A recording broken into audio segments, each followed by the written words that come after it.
Қайырлы күн қыздар, қалдарыңыз қалай? Сіздермен Айгүл, менің арнама қош келдіңіздер. Бүгін сіздерге қарын тазалаудың ең оңай жолын көрсетемін.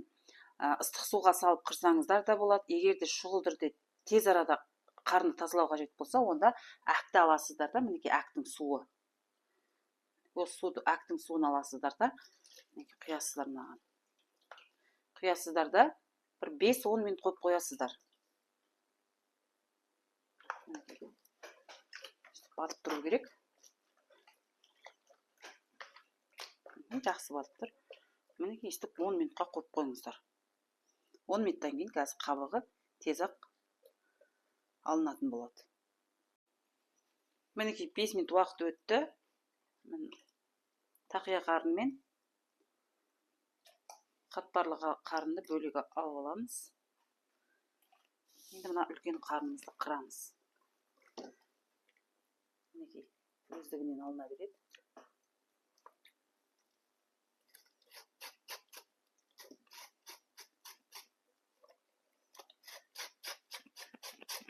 Осылай қырып аламыз.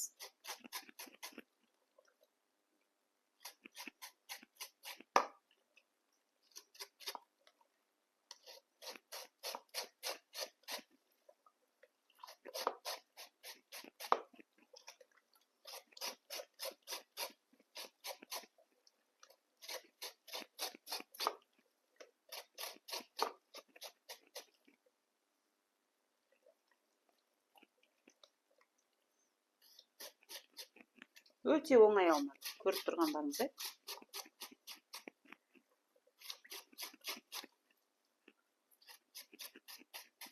Екі адам болса тез-тез болар еді. Мінекей үлкен қарнымыз тазалап болдық. Жақсылап жуамыз. Енді тақия қарнымызды тазалап аламыз.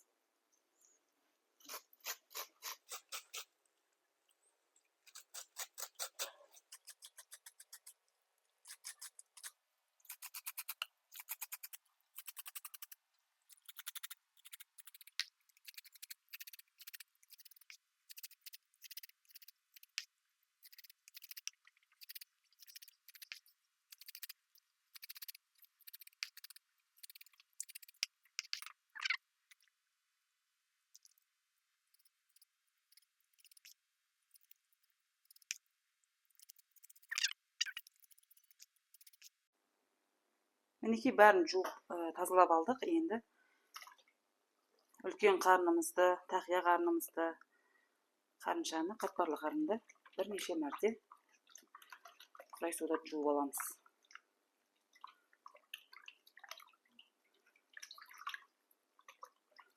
Мінекей қатпарлы қарнымыз.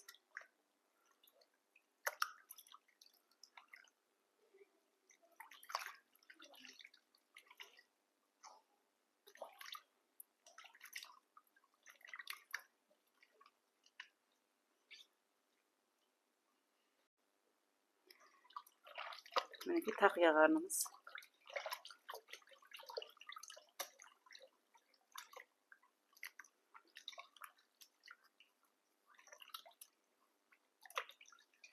Үш-төрт мәрте жуып аламыз суық суда.